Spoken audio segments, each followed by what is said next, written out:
Hello, coucou de petites vidéos. Je fais mon cinéma pour parler cinéma. Et oui, ça faisait 2 jours que je n'avais pas été au cinéma, que je ne suis pas allé au cinéma. Et donc aujourd'hui, j'ai pu voir au Méliès le dernier film de Mike Leigh, Deux sœurs. Le vrai titre n'est pas celui-là. Le vrai titre anglais, c'est Hard Truth, qui est plus judicieux, je trouve. Je vous débriefe très vite fait l'histoire. Donc ça se situe en Angleterre, de nos jours, deux familles. Il y a la famille de Pansy qui est mariée, qui a un fils, dont le mari est plombier, et le fils, qui a pas mal de problèmes psychologiques, ne fait rien. Et il y a Pansy a une sœur qui, elle, vit seule avec ses 2 filles.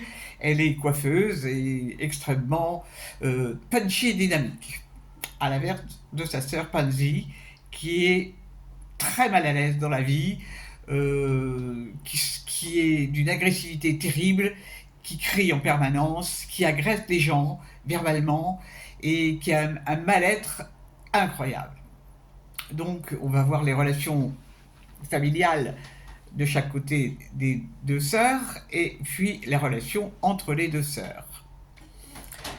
Je ne vous raconte pas la fin, parce qu'en plus, la fin peut être interprétée de plusieurs manières différentes. Tout dépend de soi, en fait. On interprète selon ce qu'on ressent. Qu'est-ce que j'ai pensé de ce film? Eh bien, sacré film.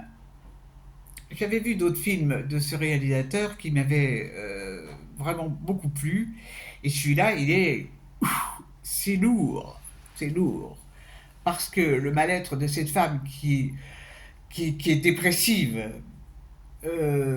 est très difficile pas à comprendre. Non, on comprend. On comprend qu'elle a un mal de vivre, qu'elle ne supporte rien, qu'elle est complètement paumée, qu'elle est triste. Et par rapport à sa sœur, qui est tout l'inverse. Sa sœur, elle est vraiment extrêmement positive, marrante, dynamique, ce qui n'est pas le cas de Pansy. Et, sa plus jeune sœur lui dit qu'elle l'aime. Elle la comprend pas, mais elle l'aime. Et c'est vrai que elle est difficile à comprendre, cette femme. Elle est très difficile à comprendre. Mais on arrive quand même, enfin moi j'ai réussi par moments à comprendre très bien sa révolte. Sa révolte sur tout et rien. Euh, Elle a un mari qui est un peu taiseux. Elle n'a pas vraiment de relation sympathique avec son fils. À la base, elle est franchement abominable. Elle est abominable. Mais quand on creuse un peu, ben on comprend. Et c'est vraiment un film qui est touchant. Qui est touchant parce que, bah, ma foi, on a tous nos petites réactions par rapport à la vie, hein. Et là, c'est un cas un peu extrême, certes, mais c'est un cas intéressant. Bon, et puis cette fin, qui n'est pas vraiment une fin, il ne nous dit pas. Alors bon, moi qui suis d'un tempérament optimiste, bah, j'ai trouvé que c'était une belle fin. Maintenant, ça peut dépendre de chaque personne. Chaque spectateur aura sa vision de la fin du film. Et c'est vraiment original. Alors ça, il y avait le dernier film que j'avais vu de lui, c'était Secret mensonge. C'était remarquable. Alors, bon, les 2 héroïnes, les 2 familles sont d'origine africaine, enfin ils sont noirs.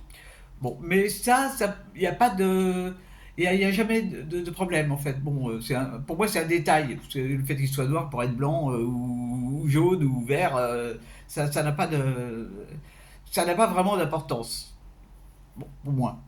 Vraiment. D'ailleurs, je ne sais pas pourquoi il a choisi ces acteurs noirs. Cela dit, son choix d'acteur, Marianne Dior-Baptiste, elle est époustouflante. Hein. Euh, oh, quelle actrice! Mais quelle actrice! Je ne sais pas si elle a fait du théâtre, si elle a pris des cours, mais elle est bluffante. Vraiment bluffante. Ouais. Donc moi, C'est un film que je vous recommande parce que c'est intéressant, parce que c'est la vie, et donc ça vaut vraiment le détour. Voilà, voilou. En dehors de ça, ah bah tout va bien. Demain j'ai un café philo avec pour thème la jalousie. Ça va être rigolo. Enfin, j'espère. Et j'espère que vous êtes tous en pleine forme. Donc je vous dis salut, salut, à la prochaine pour parler cinéma ou jalousie.